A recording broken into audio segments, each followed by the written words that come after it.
Boker Tov, nous commencerons ce premier journal d'information par un tir de roquettes palestiniennes à partir de la bande de Gaza vers le sud d'Israël.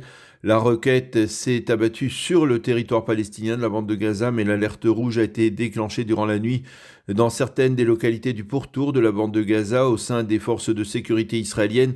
On estime que ce tir est une réaction à l'opération militaire israélienne à Jenin hier, au cours de laquelle 6 terroristes palestiniens ont été éliminés, dont l'assassin des deux frères Hallel et Yagel Yaniv il y a 10 jours de cela à Khawara. Selon les forces israéliennes, ce terroriste s'apprêtait à commettre un nouvel attentat. 3 soldats d'élite de l'armée israélienne et de la police ont été blessés et hospitalisés, mais ce matin, on annonce que leur état s'est considérablement amélioré.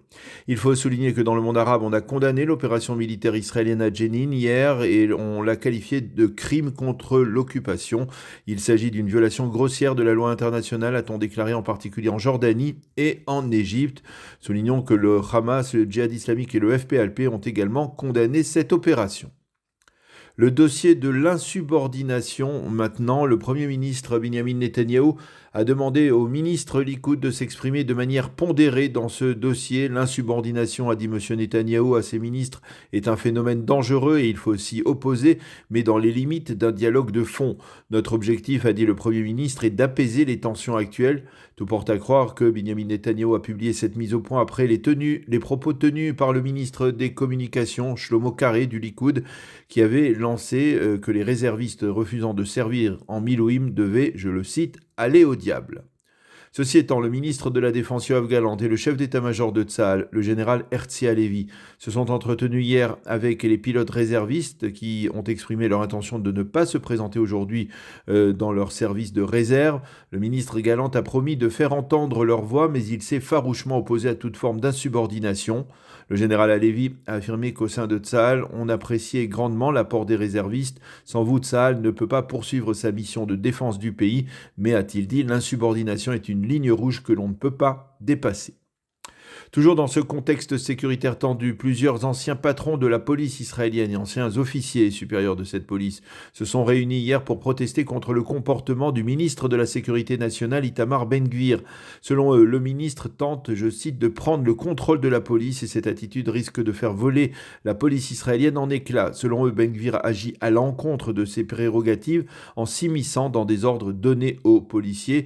Ces anciens officiers de police ont affirmé que Ben-Gvir avait donné des ordres qui risquent de provoquer de vives tensions entre juifs et arabes durant le ramadan, comme par exemple la poursuite de la destruction des maisons construites illégalement dans la partie est de Jérusalem. Réaction d'Itamar Ben-Gvir à ces propos, certains de ces anciens officiers de la police sont responsables de la démolition de la police israélienne et il ne fait que corriger aujourd'hui les dégâts qu'ils ont causés. Fin de citation. À propos de la réforme judiciaire elle-même, on a appris que le Premier ministre Netanyahou s'est entretenu à 3 reprises avec le ministre de la Justice Yariv Levin au cours des derniers jours dans le but de tenter de le forcer à accepter une proposition de compromis selon les principes énoncés par le président Herzog. M. Netanyahou aurait mis en avant les appréhensions face à l'impact économique et international de la réforme, mais apparemment Yariv Levin aurait repoussé ces demandes répétées du Premier ministre. Il se serait déclaré opposé à tout gel de la procédure parlementaire durant des pourparlers et aurait refusé de modifier les clauses majeures de la réforme comme celles concernant la loi de contournement et celles concernant la commission de nomination des juges.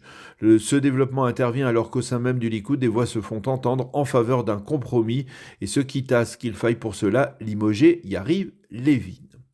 Et justement, dans ce contexte, la célèbre agence de notation internationale Moody's a publié hier une mise en garde sévère en direction d'Israël.